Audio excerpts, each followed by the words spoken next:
Welcome back to another volume of truly disturbing tales from Reddit. Today we're going to be narrating 3 new unsettling stories, taken directly from the platform. I encourage you all to sit back, grab a snack, and enjoy these terrifying personal accounts. Now, without any further delay, let's jump right in.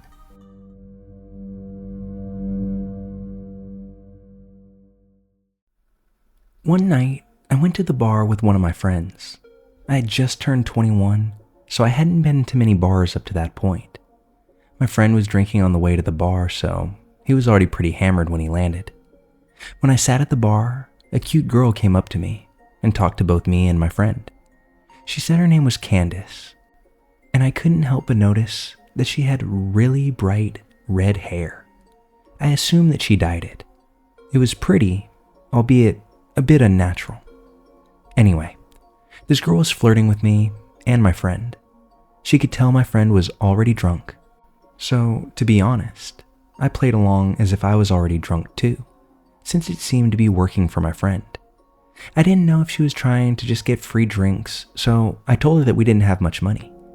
She offered to buy us drinks. She kept buying us drinks, and I started to get confused as to who she liked between both me and my friend. My friend got up to head to the bathroom, and before he came back, he was kicked out by the bouncers for obviously being too drunk. Candace and I went outside with him. She kept telling him that he should come home with her. He was so out of it though, he could barely answer. I told her that he was too drunk and that I couldn't let him go anywhere. I didn't want him to wake up hungover in some random house with no car and zero idea what happened. Candace kept pushing though, saying that she would take care of him, but I told her no because I had to stay with him. I was more sober than he was, and I felt like he was my responsibility. I told her the only way he was going anywhere was if I tagged along as well. I assumed that she thought that I was jealous or cock-blocking my friend, but he could barely stand and had lost interest in Candace by this point. She immediately began flirting with me and even offered to get my friend a taxi to drive him home. That way we could head to her place, alone. At this point, I had a few drinks in me, and I was pretty buzzed, so I agreed to that plan. We took my friend to the taxi, and then I walked her to her car. I slightly stumbled on the way. "Wow, you're pretty drunk, huh?" she said, smiling as she held onto my arm. I was able to stammer out the word, "yeah." I don't know why, but I just felt slightly shy and anxious around her. Everything was just happening too easily for me, and that's what led me to feeling unease with the situation. We hopped in the car and began driving down the street. The first thing that she says is, "Want to stop at the liquor store and get some more to drink? I'll buy so you don't have to worry about paying." I didn't want to drink any more than I already did. I was already buzzed and wanted to be able to carry myself throughout the rest of the night. Sometimes I made myself look a bit stupid when I was drunk, so I didn't want to ruin anything with Candace. I told her I was already drunk enough, but she insisted. I didn't want to seem lame, so I told her to get me a pint of liquor with some apple juice to chase it. I know, big guy, right? She went in the store and came out with a lot more than just a pint. I assumed she wanted to drink more also, and that's why she got a 5th. On the ride to her place, we passed the bottle back and forth, but she took only tiny sips. I tried to take tiny sips as well, but she kept passing me the bottle and urging me to drink. I was somehow able to discreetly finish all of my apple juice before turning that bottle into a receptacle for me to slyly spit alcohol into. Once nearly full, I hucked that bottle right out the window while she wasn't looking. I didn't want her to know that I had dodged all those extra swigs, so by the time we got to the front of her house, I had turned the drunk acting up just a little bit. I didn't want her to know that I was only buzzed, and I really wanted to keep my wits about me this evening. You see, throughout the car ride, I called her the wrong name a couple of times, basically in an attempt to get a reaction out of her. But she didn't flinch. She just kept letting me call her Carla without correcting me. This weirdness had me feeling like she lied about giving me her real first name in the first place. When we got out of the car to walk up to her house, I pretended to trip and stumble into her front door. She helped me walk inside by holding me up. She opened her front door, which was unlocked, and we walked right in. She closed the door behind us and then deadbolted it shut.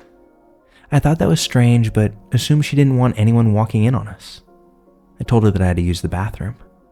So I walked into the restroom, locked the door, and looked myself in the mirror.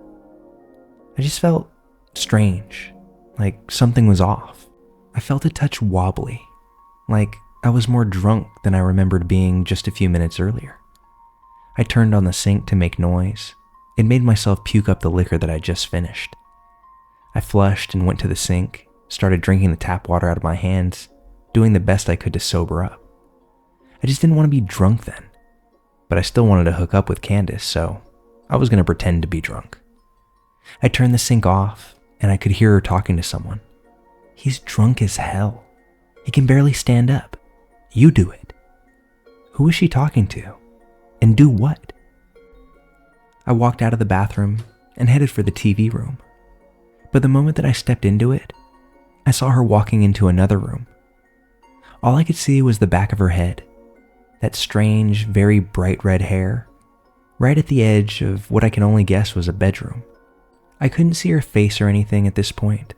I just saw her kind of walk fast into the room. "Hey, where are you going?" I slurred out. She walked back into the dark living room and up to me, saying, "Let's go into my room." I looked at her bright red hair and then into her eyes. But they were different. Her face was different. It was another girl with that same hair. That's when I realized it was another girl with that same wig on. It had been a wig the whole time. My heart felt like it had stopped, but I tried to look like I had no idea that it was a different girl. I smiled at her and told her that I needed to use the bathroom one more time, and I apologized that I wasn't able to hold my bladder. She said something like, "It's fine, just hurry up and get in here."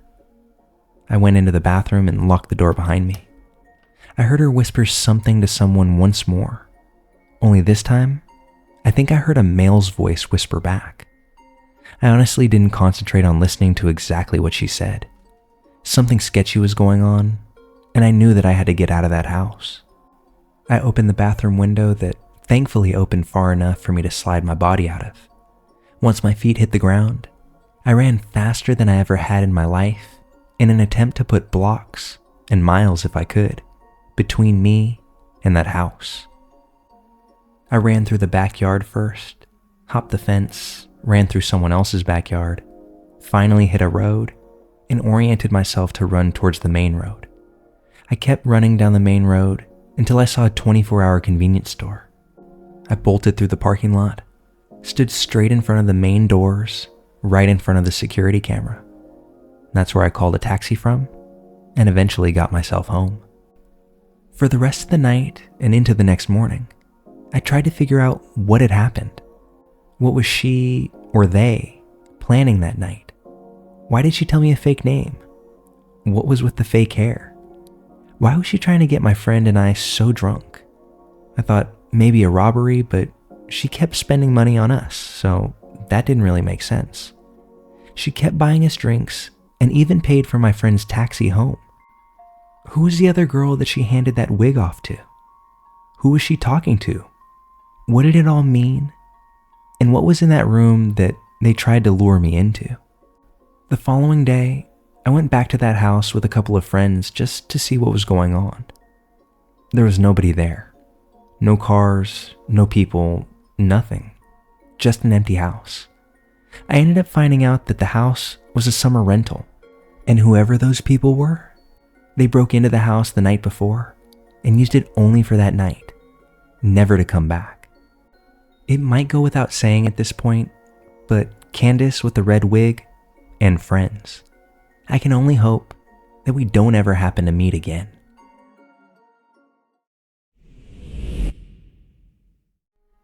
This story takes place in 1999, when I was a stupid 18-year-old kid with nothing better to do than cruise around at night. At the time, I lived in a very small town in Southern California, and the only places open after dark were the pharmacy, some fast food restaurants, and a super gross bar. So, like all kids, I made my own entertainment. I spent a lot of time driving around with friends, listening to the radio, and just talking. It beat just sitting around our parents' houses, I guess. But after one particularly terrifying encounter that summer, I was just fine hanging out in our cozy, well-lit homes. One night, my friend Shauna and I decided to do our usual loop around the main part of town, out behind the high school and back to our houses via the freeway. We'd been driving for about an hour, and it was nearly 11 p.m. now, when we decided to do one last loop before calling it a night. Along the way, we noticed some guys in another car. I don't remember how many there were, but at least two, the driver and the passenger, but there may have been more. We first noticed them at a red light, stopped in the lane to our left. "Hey, the guy over there is checking you out," my friend said. I tried to play it cool and pretended like I was looking at the totally boring scenery. "Oh wow, an abandoned gas station. I just have to see this. Oops, caught your eye." Sure enough, the passenger of the car next to us was absolutely checking me out. I don't really remember what he looked like, but it was the 90s, and this was a real white trash town, so probably looked like Fred Durst. Anyway, I gave him a small smile, turned up our radio, and sped off the moment that the light changed. The car stayed a normal distance behind us, and my friend kept looking over her shoulder, telling me to slow down so we could see if they were cute. I wasn't creeped out or anything, I just wasn't interested in playing flirt tag with some dudes, so I maintained my pace. By the time we got to the next light, they'd gotten behind me and switched lanes so they were pulled up to the right of our car. My friend immediately glanced over. The driver gave her the "what's up" nod, and I could see their passenger leaning forward to try to get a look at us. Shauna gave them a little wave as the light changed, and we took off once more. A few blocks later, I pulled up to a stop sign where you could either go straight or turn right. The other car, who had been a couple car lengths behind us and to our left, sped up to catch us at the stop sign and jerked into the right-hand turn lane. They were slightly behind our car, but we could hear them shouting, "Hello." My friend turned to look at the driver and saw him leaning out of his window, motioning for us to follow them, rather loudly. Nope, wasn't gonna happen. Red light flirting was one thing, but neither of us were so desperate to meet boys that we'd follow them in a car late at night, especially when there was nowhere to even go. She waved goodbye and we drove off, heading to the freeway entrance. In my rearview mirror, I saw their car flip around from wherever they'd been heading and start to try to catch up with us. I got onto the freeway, hoping they wouldn't follow, but wouldn't you know they did. They stayed a few car lengths behind us, but kept switching lanes. Now, if this happened today, I'd call highway patrol on my cell, but back then, neither of us had one. And at this point, I wasn't certain we were in danger, but I knew that something felt off. Their car continued to switch lanes behind us for a couple of miles, but they never really did try to catch up with us. Eventually, I hit a part of the freeway that was a bit more populated, and I began to calm down. "They're probably just heading downtown," we said, "or maybe to the beach. I bet they just wanted to try to talk to us." We cranked up the radio, decided to drive a little further out, and thought we'd lost the car. But we were wrong. About 15 minutes later, we'd exited the freeway and turned around to head home. I'd been driving for a couple of minutes when I see a car pull off the shoulder of the road and begin to follow us. At first, I thought it was a speed trap, but almost instantly, I saw that it was the same car from earlier. They'd been waiting for us on the side of the road. They pulled up alongside my car on the passenger side, and in my peripheral vision, I could see the driver gesturing angrily to us. Neither of us could tell what he was saying, but Shauna started shouting, "I don't know, I don't know," in response and doing an "I'm sorry" gesture with her hands. I tried to keep my eyes on the road, but I was also like, holy fuck, what's going on? So I kept glancing over. And that's when it happened. The driver elevated a gun from his lap and tapped it on the inside of his car window, pointed at us. Shauna immediately threw her seat back, which, yeah girl, save yourself, but thanks for giving them a clear shot at me. I looked over and saw the driver's face, which was absolutely furiously contorted with rage. He was shouting so hard that I remember seeing spit all over their window, which he was still tapping that gun against. I don't know what kind of gun it was. Black? Dangerous looking? I began reviewing a mental map of the area, trying to figure out the easiest way to get to a police station.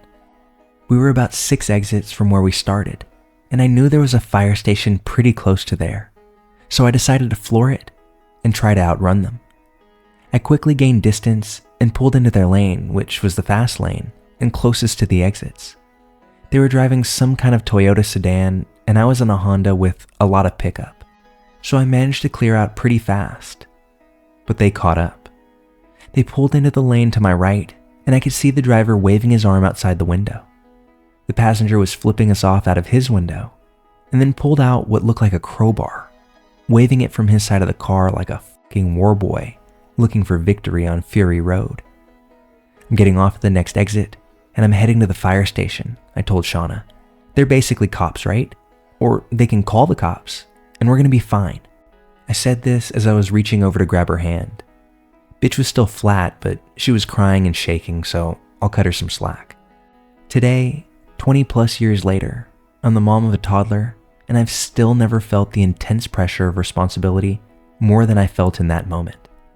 I had to keep us calm and safe and get us far away from these guys.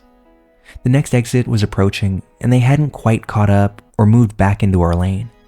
I quickly exited the freeway, heard them pass, and immediately gunned it for the fire station, hoping all the firemen were having a midnight party with armed police present. I hadn't gone very far when I see the car tearing ass to catch back up with us. All I can think is that they flipped a U-turn on the freeway and drove the wrong way to double back to the exit because nothing else really made sense. I ran a red light, hoping to God a hidden cop would pull me over, but no such luck. They were about a block or so behind us. With one eye in my rear view, I drove as quickly as I could, hoping they were done trying to scare us and they'd fall back. But instead, by the grace of God or karma or whatever you believe in, their car either hit some kind of debris in the road or they simply lost control because they crashed into a mailbox on the sidewalk and slammed to a stop. I saw the driver get out as I was peeling away, and I swear to God I almost peed my pants with relief and gratitude. Now, before you comment that the gun was probably fake, let me tell you the last part of this story. As we were driving off, we heard the sound of a gunshot come from behind us. I didn't look back, but Shauna sat up to look, and she said that she saw the driver standing in front of their car, aiming the gun in our direction.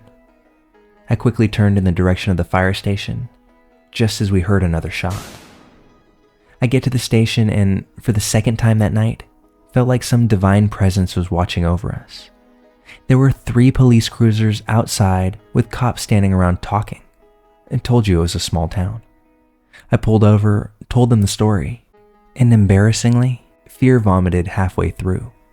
The cops were so nice and immediately went to look for the guys. One stayed behind to get our full statements and made sure that we were okay. I'll never ever forget what she said to me. You must have done some fine outrunning tonight, and I'm glad you finished the race in one piece. Here's what I know. They didn't catch the guys that night, and if they ever did, I never heard about it.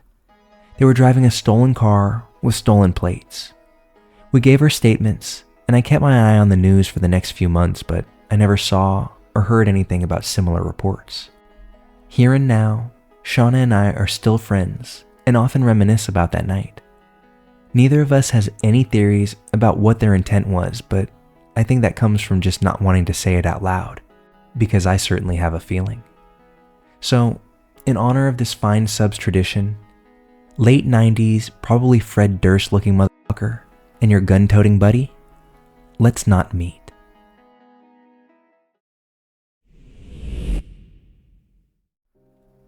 I was recently reading a story that reminded me of an event from over 20 years ago. In the latter half of 1998, I had taken a job as a security guard at a plant that made locks. Being the new guy, I usually worked one of 3 shifts, 4 p.m. to midnight, 7:30 p.m. to 3:30 a.m., and 12 a.m. to 8 a.m.